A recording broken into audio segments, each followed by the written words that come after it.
Na, hát itt vagyunk a Hárshegy oldalában, és azért jöttünk ki, mert a szabadban is szerettünk volna kipróbálni egy felvételt, hogy működik.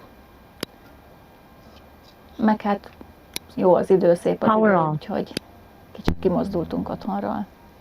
Ha már nem tudunk Anversába kijutni most így hirtelen, akkor legalább ide a Hárshegyre jussunk ki. Úgyhogy élvezzük a koratavaszi erdőszélét. Jó, tehát a településnek a nevéről azt olvastam, hogy az elnevezése még a normann korra vezethető vissza, és a latin ad amnem versus kifejezésből származik, ami nagyjából azt jelenti, hogy a folyó felé néző. Tehát a Sagittario patakhoz viszonyított elhelyezkedésére utaltak. És a középkorban még egyébként averzaként találjuk meg a térképeken. Később lett, amikor az olasz egység, az olasz királyság létrejött, onnantól kapta meg az Anversa nevet, tehát az N betű akkor került be a és nevébe. És akkor került a végére ez a Dei Abruzzi is. Igen. Mert hogy akkor valami közigazgatási reformok meg egyebek kezdődtek, ami kapcsán minden település nevét egyértelműsíteni kellett, és ezért minden után oda rakták, hogy hova valósi az adott település.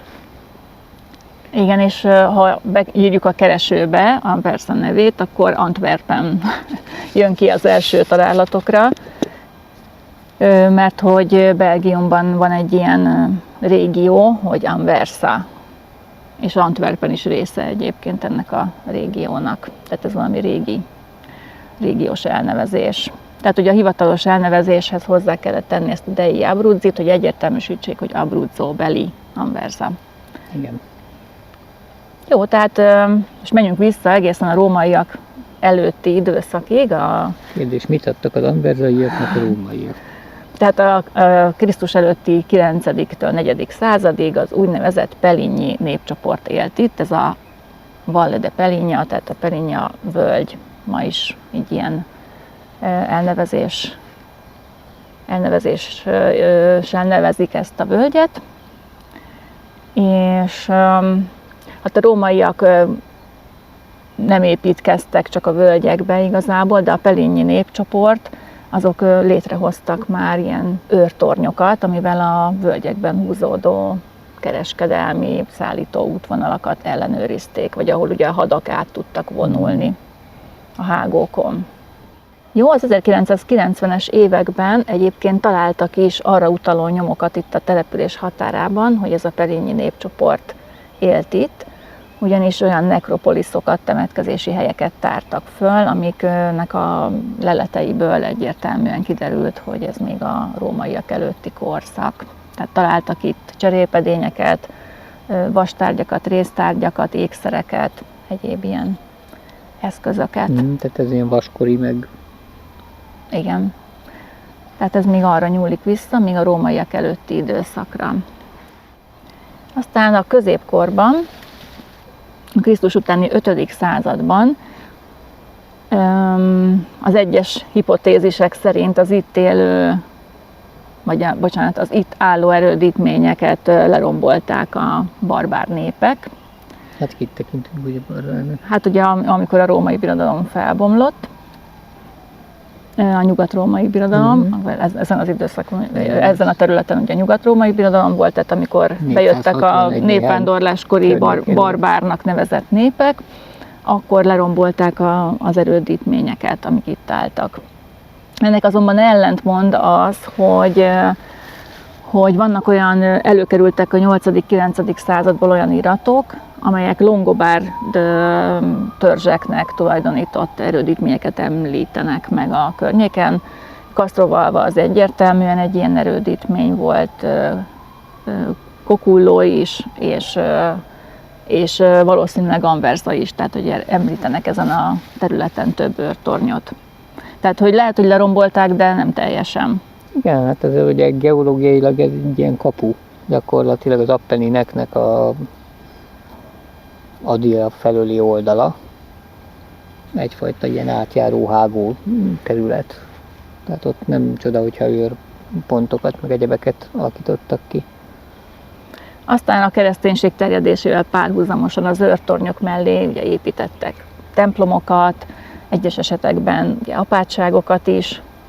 Például Castrovalva benne van a nevében, hogy a Castro egy erődítmény, ami a Valva nevű apátsághoz tartozott, a Valva beli apátsághoz, ami a mai Corfinio. Tehát a mai Corfinio apátsághoz tartozott. És akkoriban még a Sagittario patak neve érdekes, Flaturnó patak volt, és a patak mellett számos malmot is megemlítenek a korabeli feljegyzések. Ugye itt olyan iratok maradtak fönn, amik a vagyon összeíráskor Milyen csodát készültek. örülhettek ezekbe a malmokba? Mert ugye ez a klasszikus ilyen lapos, búzaföldes területek ott nem nagyon vannak. Hát akkoriban lehet, hogy a patakvölgy mellett még az is előfordult, hogy Jó, hogy ott tudtak gabonát termeszteni. igen. Hát akár. De érdekes minden esetre. No, és az is érdekes még, hogy Anversa mellett, vagy Anversa alatt, a Sagittario mentén fölépült egy kora-középkori kápolna, a Santa Maria della Neve, ami akkoriban meg Santa Maria de Flaturno volt, ugye a patak nevére utalva. Jó, hát Anversa a normann korban épült ki, és a településekkor kapta a védőfalait is. Ugye valószínűleg akkor még csak az őrség és az azt kiszolgáló személyzet lakott itt. Hát most már ezeknek a települést védő falaknak csak egy nagyon kicsi szakasza látható, meg egy-két kapu. Hát igen, mert ráépültek a házak. Igen, a házak teljesen ráépültek. Kőfalra is, kívül, belül, mindenfelé, tehát egy ilyen fecskefészek. És ami telepedve. Két olyan kapu van, aminek még a neve is fennmaradt, ez a Porta San Nicola és a Porta Pazziana. Ezek a vártoronyhoz kapcsolódtak, ami elvileg azt olvastam, hogy ötszögletű torony volt, hát ebből most ugye egy sarok. Hát egy szöglet maradt meg, akkor mondjuk, hogy egy szögletű toronnyá változott az idők folyamán. Igen. És nem az ellenségnek köszönhetően, hanem nagy részt a földrengéseknek. És amikor már biztosan említik Anversát, az 1150-ből fennmaradt birtok összeírás, és Castrovalvát már Anversa részeként említik. De akkor még csak úgy, hogy Castro, ugye? Igen. Mert én találtam ilyen térképeket, ilyen régi 1400-as évek, 1500-as évek környékén, ahol Castro néven van fölírva, Castrovalva. Igen. És Anversa is még nőbetű nélkül, tehát Aversaként, és akkoriban 75 család lakta, ezt is összeírták ebben az összeírásban. Hát, ehhez képest most tömegek vannak ott a 350 fővel. Nem, hát 75 család, várjál, és a család hány fő lehetett. Az is igaz. Tehát szerintem úgy nagyjából visszatértünk a középkori állapotokhoz már ugye a lakosságszámot illetően, és igazából szerintem a terület sem nőtt jelentősen. Na, az a lényeg, hogy az első család, akinek a birtoka volt, és már megemlítik, az a Di Sangro nevű család. Ez egy francia eredetű család volt, és számos birtokkal rendelkeztek a Valle de Pelignában. Ez ugye ez a nagy völgy, ami nyílik ott lefelé a Sagittario mentén. Igen, hát ennek része Sulmona is, meg L'Aquila is többek közt. Az egyik nevezetes tagja ennek a családnak az Rainaldo d'Aversa di Sangro. Felvette az averzai jelzőt is, ezzel is kihangsúlyozva a birtokait, meg a hatalmát. És a várat a 12. század első felében Antonio di Sangro építette. Aztán a Di Sangro család kegyvesztett lett, a nápolyi trónutódolási harcokban ugye rossz oldalt választottak, és 1431-ben aztán egy másik család kapta meg a birtokait, Pacentrói Caldora család. Majd őket követte 1479-ben a nápolyi Niccolò da Procida, aki felújította a kastélyt, és ő volt az, aki a Santa Maria delle Grazie és a San Marcello templomoknak a homlokzatát is felújította. Sőt, nekik köszönheti a település, hogy megjelent a kerámikusság, a kerámia manufaktúrák, a kerámia művészet, ami nagyon híres volt ezen a területen, itt a Patakvölgyben. Aztán volt egy földrengés 1456-ban, ami miatt újjá kellett építeni sok nagyobb épületet, házakat, és a felújításokhoz Lombardiából jöttek, Como környékéről jöttek munkások, és az ő kezük nyoma, az ő stílusuk, ez az észak-olasz stílus is meglátszik a településen, a települési épületein. Tehát ez ugye a 15. század közepe. Szóval a Procida családtól 1493-ban a spanyol eredetű Belprátó család szerezte meg Anversát, akik reneszánsz stílusban átépítették a Santa Maria delle Grazie templomot, és ebben az időszakban az ő uralmuk alatt élte a település a fénykorát. 1500-ban Gianvincenzo Belprato alapított egy irodalmi akadémiát is, ahol Olaszország számos részéből érkeztek humanista tudósok és művészek, tehát így gyűjtötte össze, ez egy ilyen kis irodalmi... Táborra, vagy valami hasonló. Igen, hát egy ilyen irodalmi kör volt, amit akadémiának neveztek, és itt gondolom kicserélték az eszméiket, és együtt alkottak, és beszélgettek. Szóval ez egy ilyen jópofa kis workshopok lehettek akkoriban. Tehát Anversa erősen kötődik egyébként az irodalmi körökhöz is, nem csak Belprato miatt. Aztán 1631-ben a Belprato család kihalt, és tőlük Tommaso di Capua vásárolta meg a kastélyt, aki 1715-ig volt Anversa és Villalágó birtokosa. 1656-ban pedig a Nápolyból eredő pestis járvány okozott itt nagy pusztítást a feljegyzések szerint. Aztán 1706-ban még egy földrengés is tetézte a pusztítást, egy nagyobb földrengés, amely Avezzánóból indult ki, és 1754-es dokumentumokban már elpusztultnak és haszontalannak nyilvánították a kastélyt és az őrtornyot. Tehát akkor kezdődött el a pusztulása. Kár érte valószínűleg. És azt már nem is építették újjá, tehát ez a 18. század közepe óta folyamatosan romlik az állapota. Most ugye mellé, a torony mellé ezt a kastélyt, ezt szerintem elég jól renoválják, vagy renoválták. Legalábbis elkezdtek valamit építeni. Aztán. Igen, de most teljesen le van zárva ott a terület, úgyhogy nem tudjuk, hogy mi folyik odabent, mit újítanak és mi lesz belőle. De amit tudunk még az, hogy 1715-ben a Recupito család tulajdonába került, akik az 1806-ig, a feudalizmus felszámolásáig birtokolták a települést és környékét. Aztán 1817-ben Castrovalvát közigazgatásilag is Anversához csatolták, és amikor ugye 1861-ben létrejött az Egyesült Olasz Királyság, az Olasz Egység, akkor Anversa L'Aquila tartomány része lett, tehát akkor ilyen nagy közigazgatási átrendezés volt, igen, és akkor szüntették meg Scarno kerületét, ahová ugye Castrovalva Anversával együtt tartozott. És végül a 20. századi történelem az 1905-ben építettek itt a közelben elektromos erőművet, amivel ugye ellátják mai napig is a környék, hát részben ellátják, mert nyilván ez nem csak ebben látják el, de egy részét a településnek, meg a környéknek. 1915-ben építették, 1915-ben volt egy nagyobb földrengés megint, ott megint megrongálódtak a templomok mennyezetei, teteje, és az a kolostor, amit ugye említettem, ez akkor a középkori Santa Maria della Neve, az igazából ott az apátság az teljesen elpusztult, és a templom az ugyan megmaradt, megrongálódva, de már templomként többet nem funkcionált.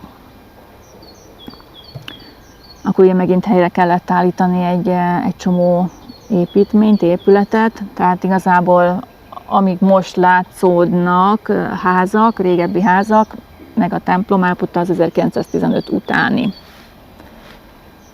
Akkor volt az utolsó ilyen nagyobb átépítés. És 1927-ben a Sagittario völgyében megnyitották a vízerőművet, amiről már beszéltünk mi is a múltkori kirándulásunk kapcsán, hogy arra jártunk. Gyönyörű szép tó van mellette. Igen. És aztán a 20. század során sajnálatos módon a népesség ugye nem talált itt elegendő munkát, úgyhogy elkezdett elvándorolni. Ez különösen az 1920-as, 30-as években igaz, tehát nem csak a közelben, hanem tengeren túlra is sokan. Hát ugye akkor volt a nagy gazdasági világválság. Így van. Tehát 1901-ben még 1934 lakosa volt Anversának, 2021-ben pedig 303 lakos számoltak össze. Hát most se sokkal többen vannak sajnos. És akkor még a mai történelem, hogy 1997-ben kialakították a kastély körül az irodalmi parkot, amit Gabriele D'Annunzioról, egy híres abruzzói származású, pescarai születésű költőről neveztek el, aki nem csak költő volt, hanem politikus, filozófus. Igen, szóval sok minden, de szerintem majd róla fogunk még a későbbiekben mesélni, hogyha találunk érdekes dolgokat. És minden nyáron augusztusban színházi előadások, koncertek, felolvasó estek, kiállítások szoktak, sok minden színes programokat szoktak itt tartani ebben az irodalmi parkban. Tehát, hogy az irodalmi kötődésnek van egy ilyen folytatása jelenkorunkban is. És hát amit említettünk a múltkor, szerintem az, hogy a Sagittario pataknak a szurdokvölgye ugye innen indulnak túraútvonalak, és itt a WWF kialakított egy ilyen kis oázist, egy botanikus kerttel látogatóközpont, a geológiai tanösvény is van, úgyhogy ide fut össze egy csomó túraösvény, úgyhogy rengeteg lehetőség van a túrázók számára. Hát a látogatóközpont az nem tudom mennyire üzemel. Ugye meg itt voltak ilyen házak, amik ilyen önkénteseknek voltak szálláshelyek, de hogy igen. Most ezek még aktívak-e, vagy ez már lefutott projekt, azt nem sajnos nem tudjuk. Gyanítom, hogy itt az a 2020-as covidos történet az nagyon nagy fordulópont lehetett. Tehát egy csomó minden, ami elkezdődött, az ott abban maradt. Igen.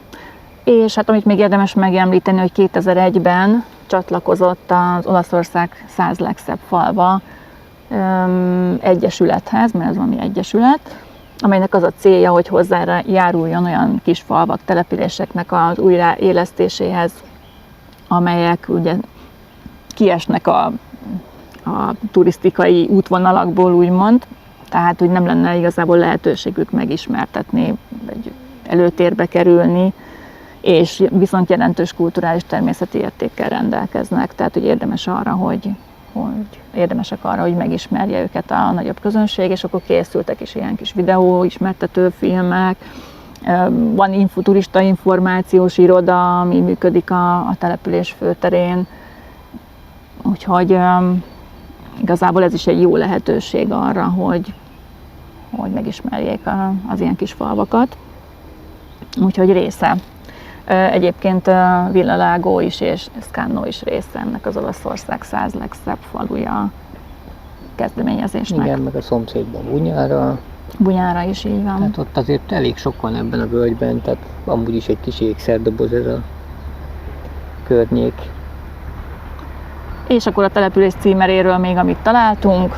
Majd elment a vonat. Épp a gyermekvasút oldalában. Jó, tehát a település címeréről még egy pár szót.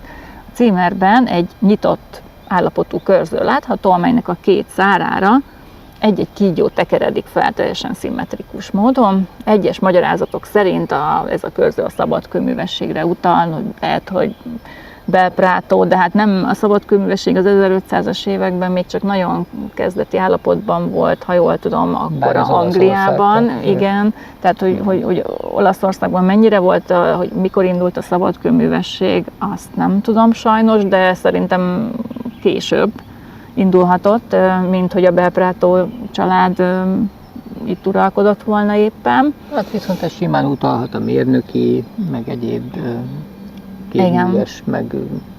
Na mindegy, szóval arra a lényeg, hogy a kígyók azok nem csak itt jelennek meg, hanem Kokullóban is, sőt Kokullóban egész vallási ünnep van hozzá kapcsolódóan, ilyen a Szent Domonkos ünnepe, amikor ugye körbeviszik Szent Domonkos szobrát, körbetekerve. És minden telepakolva. A szobor is, meg a... Hát ilyen, szerintem ilyen hatalmas erdei siklókkal valószínűleg. Mindegy, most attól még nincs lába és hosszú. Igen, tehát ugye ez a Márciak földje, és a Marsus a rómaiak előtti időben egy kígyóbűvölő mágus volt. Tehát ez a Marsus ezt jelölte egy ilyen mágust. És ez azoknak a földje, akik a kígyóbűvöléssel foglalkoztak, úgyhogy ezért van több településnek is a címerében a kígyó. De ezek magyarázatok, nem tudják egyébként a kutatók se egészen biztosan. De ez egy érdekes téma egyébként, hogy ezt megkutatni. A lényeg, hogy a címerben valóban 2 kígyó és egy körző látható róla. Sok városkának a címerében van egyébként körző, tehát ez szerintem azért kicsit összeesküvés elmélet a kőműves történet. Na szóval most nagyon szép kiránduló idő van, és igaz, hogy hétköznap délután van, de elég sokan vannak. Hát tekintve, hogy péntek van, és pénteken már ilyenkor ugye, ha leadta valaki a melót, akkor meg hamarabb adja le, akkor ki tud még szabadulni esetleg, ha a környéken lakik az zöldben, mint ahogy hát végül is mi is tettük. Igen, úgyhogy még kopár az erdő, de már a madarak megjelentek. Itt is látok valami kis cinkét. Na hát szóval az volt a terv, hogy akkor itt vegyük föl ezt a Amberza történeti dolgot, de hát annyira azért nem könnyű a terep a jövés-menés miatt, úgyhogy majd akkor otthon a szobából folytatjuk. Viszont kipróbáltuk a technikát. Úgy. És szívtunk egy kis jó levegőt.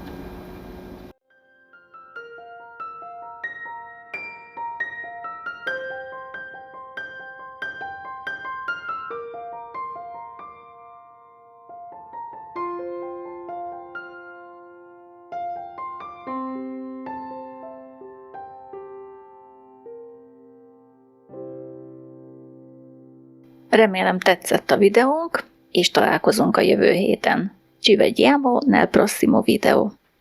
Találkozunk a jövő héten a következő videónkban. Addig is. Iratkozzatok fel. És lájkoljátok, ha tetszett. Ha esetleg meg vélemény van, akkor szeretettel várjuk a kommentben. Sziasztok! Sziasztok!